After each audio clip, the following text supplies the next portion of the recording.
मंगलपुर पंचायत स्थित वैष्णव नायक विद्यापीठ और कोठडीह प्राथमिक विद्यालय रे वार्षिक क्रीड़ा पुरस्कार वितरणी उत्सव अनुष्ठित हो जाइछि।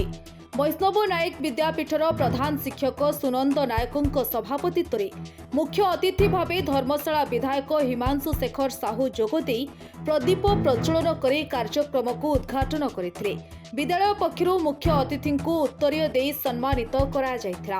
अन्य अतिथि भावे मंगलपुर सरपंच प्रमोद कुमार जेना, शिक्षाविद प्रफुल्ल कुमार नायक, सीआरसीसी सत्यव्रत साहू, वरिष्ठ नेता प्रभात रंजन राउत, राजकिशोर नायक प्रमुख जोगदे छात्र छात्री माननकु समयानुवर्तित हेबा सहित गुरुजन माननकु सम्मान देबाकु परामर्श देथिले। एही अवसर में दुई विद्यालयर वार्षिक क्रीड़ा रे कृतित्व हासिल करिथिबा छात्र छात्री माननकु अतिथि माने पुरस्कृत करथिले। कार्यक्रम परिचालन रे विद्यालयर शिक्षयित्री प्रमुख सहयोग करथिले। शेषरे कोठडीह प्राथमिक विद्यालयर प्रधान शिक्षक गौरांग चरण तराई धन्यवाद अर्पण करथिले। वार्षिक क्रीड़ा प्रतियोगिता कोठडीह प्राथमिक विद्यालय और वैष्णव नायक विद्यापीठ आनुकूल आयोजित होता।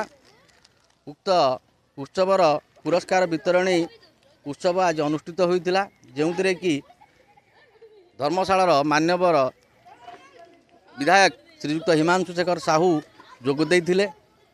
आजिर सभारे प्रति विधायकों दृष्टि आकर्षण करथिले।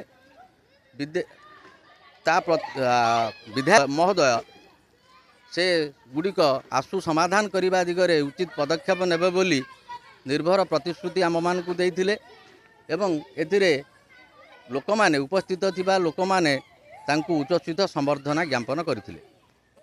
वार्षिक क्रीड़ा प्रतियोगिता रे कृति पिला मानंकु बा छात्र छात्री मानंकु सेमानंकर सर्टिफिकेट और पुरस्कार प्रदान मान्यवर विधायक द्वारा होइथिला।